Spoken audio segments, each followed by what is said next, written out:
narasi-narasi yang dilontarkan para habaib-habaib bodoh seperti itu sebetulnya. Mbak Alawi, yang tercatat itu kan kurang lebih 4 juta ya kalau nggak salah Indonesia. Itu yang tidak tercatat lebih banyak, Bib. Kalau semua nih Mbak Alawi bersatu, Indonesia selesai sama Mbak Alawi. Serius Jangan nih gitu. saya.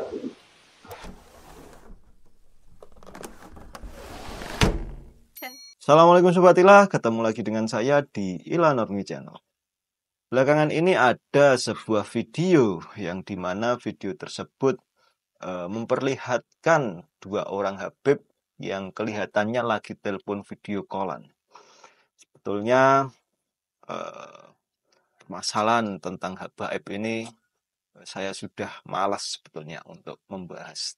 Tapi ketika kemarin saya melihat video itu, saya kok menjadi geram dengan isi dari percakapan potongan video dari percakapan kedua habaib tersebut. Di mana di dalam percakapan kedua orang habaib tersebut menyampaikan, salah satu dari seorang habaib tersebut menyampaikan bahwasannya kalau seluruh Baklawi di Indonesia ini bersatu ya Beb, kemungkinan ada 4 juta sekian gitu. Belum lagi ditambah yang belum tercatat di Robitoh Alawiyah yang dari Maluku dan lain sebagainya. Maka Indonesia akan selesai. Sebetulnya itu masih hanya dari potongan video. Saya belum mengetahui apa latar belakang dari kedua habaib itu melakukan perbincangan mau menyelesaikan Indonesia, dan video durasi panjangnya maksudnya saya belum tahu. Cuma dari narasi ketika kedua orang Habib yang menyatakan bahwasanya ketika Baklawi akan bersatu dan akan menyelesaikan Indonesia dengan adanya persatuan Baklawi itu, dan itu diupload di media sosial yang dimana media-media sekarang itu banyak sekali dikonsumsi oleh masyarakat awam. Nah, itu saya kira bisa disalahartikan sebagian besar masyarakat kita, terutama masyarakat Indonesia. Ada yang mengartikan bahwasannya itu adalah sebuah ancaman untuk bangsa kita, ajakan untuk perang melawan Baklawi misalkan.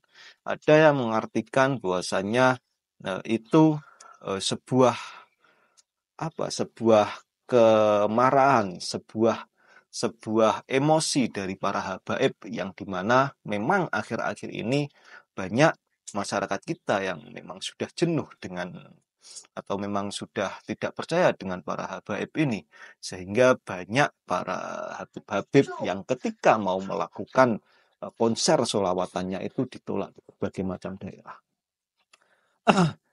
Dari sini kok bisa narasi yang mengatakan bahwasanya akan menyelesaikan Indonesia itu keluar dari mereka yang mengaku cucu Nabi Muhammad, yang notabene kalau diurut mereka itu bukan pribumi ya, ini mohon maaf sebelumnya, ini bukan rasis, cuma mereka sendiri yang mengajak untuk rasis.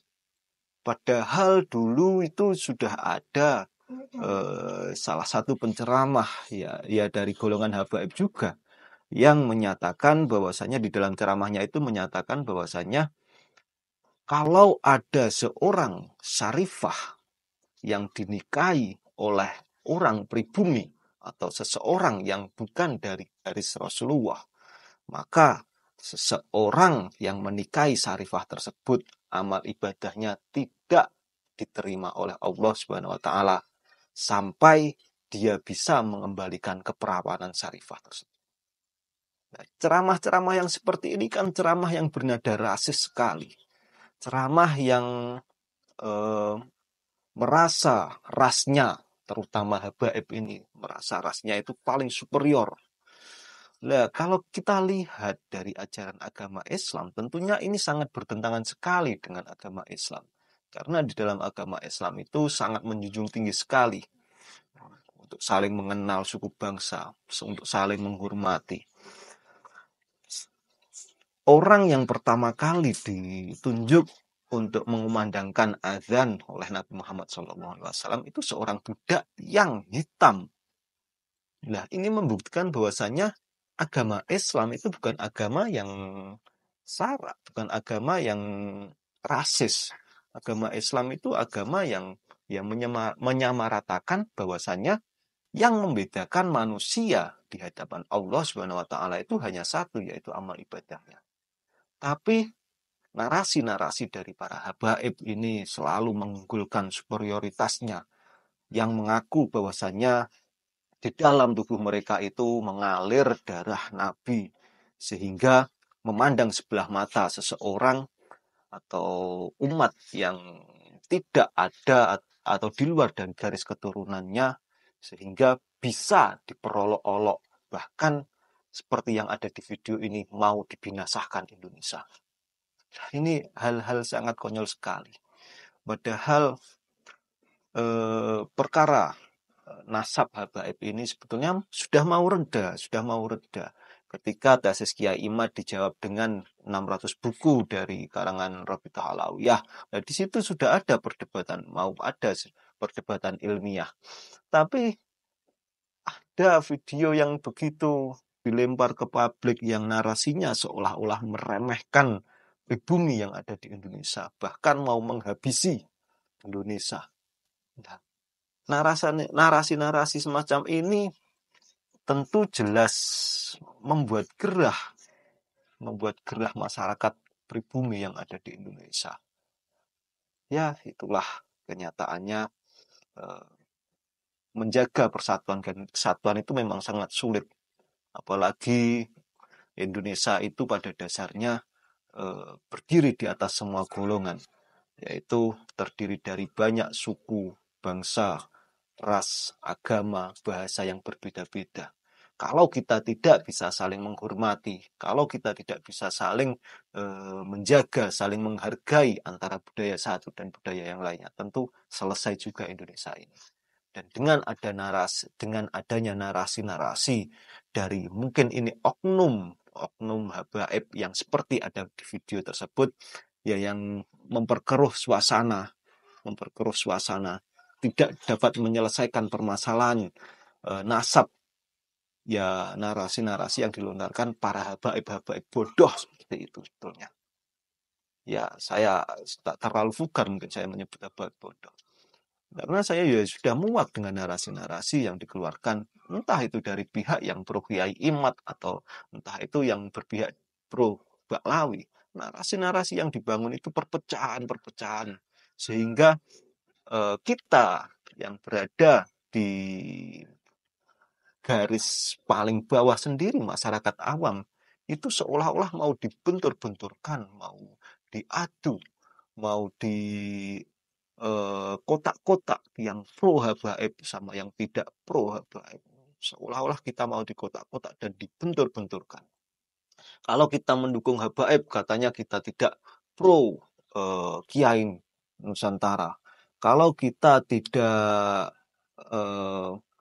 mendukung Kiai Imad, kita tidak pro dengan Kiai Nusantara. Mohon maaf, kalau kita tidak pro dengan habaib, maka kita akan melecehkan keturunan Nabi. Narasi-narasi yang seperti ini tentunya akan membuat masyarakat kita, masyarakat Indonesia terkotak-kotak, bahkan akan terjadi pertumpahan darah jika narasi-narasi seperti ini terus digulirkan, terus diilik-ilik, misalnya, terus dipermasalahkan, dimunculkan di permukaan. Nah, di sini peran pemerintah sangat dibutuhkan sekali untuk menyelesaikan permasalahan-permasalahan tentang habaib dan Kiai Imad. Apakah benar-benar habaib ini benar-benar keturunan dari Rasulullah, atau Kiai Imad, yang tesis dari Kiai Imad itu yang benar-benar betul. Demikian video kali ini dari saya.